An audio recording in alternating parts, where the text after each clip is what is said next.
Tony is in Toronto. Go ahead, Tony. Hello, yes. Thank you for taking my call. Our pleasure. I would like your opinions on Baytex Energy. Can I also have the consensus, please? Thank you very sure much. could. Thanks, Tony. Okay.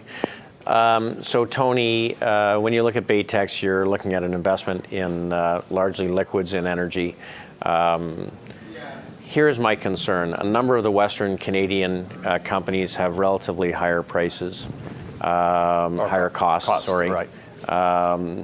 If I were going to make an investment with a longer-term view in energy right now, I want to invest in the absolute lowest cost producers or the folks that are be able to find energy at the lowest cost.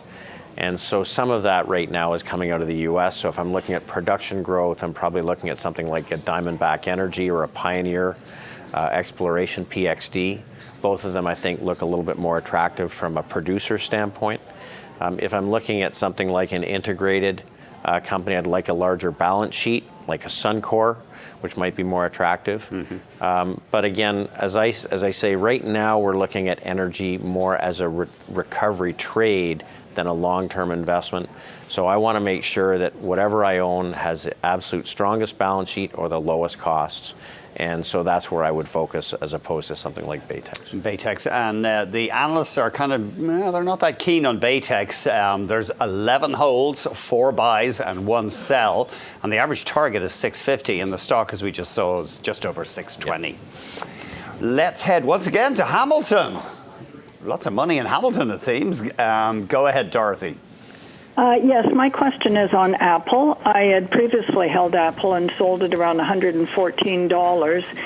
I held it in a TFSA, and I was considering whether to buy it back at this time. It seems to be on a bit of a run since Warren Buffett bought it, or if I would be better in investing in something else. If you could comment, I'd appreciate it. Thanks you. very much. Okay. So, one of the concerns around Apple is their ability to grow. Company's very, very large, but then on the other hand, they have this tremendous brand and ability to execute. So generally, the time to buy Apple is in the run-up or ramp-up to new product cycle, and we are headed towards one of those with the new iPhone 7 that should come over the course of next year. So I think that it's not one of those companies that's likely to be a runaway grower going forward. But it's not an expensive stock. You're going to get dividend and some nice dividend growth, but it's a more mature technology company. So I have no problem owning the stock. I would prefer probably to be focused on a theme like cloud computing or software or a semiconductor company that has a higher growth rate than handsets themselves, as I said, like an NVIDIA. But you're probably not going to get hurt too badly in Apple at this point. So it looks as though that iPhone 7 is coming in September. That seems to be the best guess. And the rumor is it'll be waterproof and it'll have some kind of a wireless headphone situation. Yeah. Well, they've got to keep coming up with innovation, right? Yeah. That's one good thing. That's one thing capitalism is good at. That's right.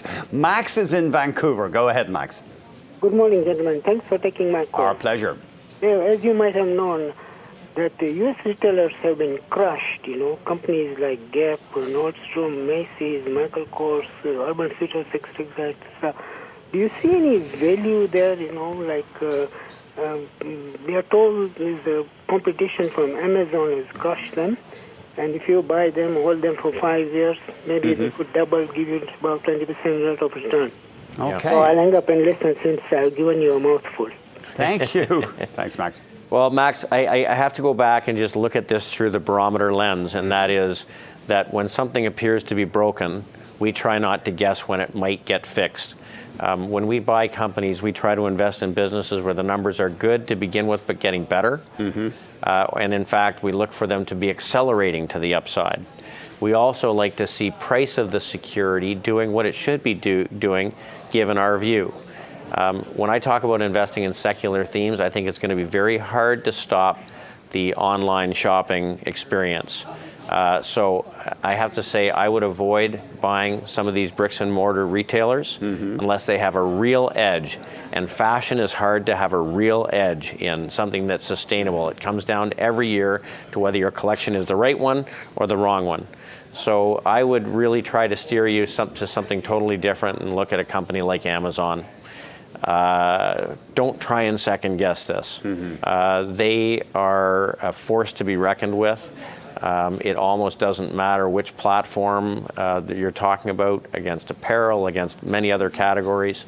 They're going to continue to be successful and grow their margins. I think it's going to be a problem for companies like GAP's. We're going to be right back with David Burrows, President and Chief Investment Strategist at Barometer Capital Management, and he's answering your questions on North American large cap stocks. 1-855-326-6266.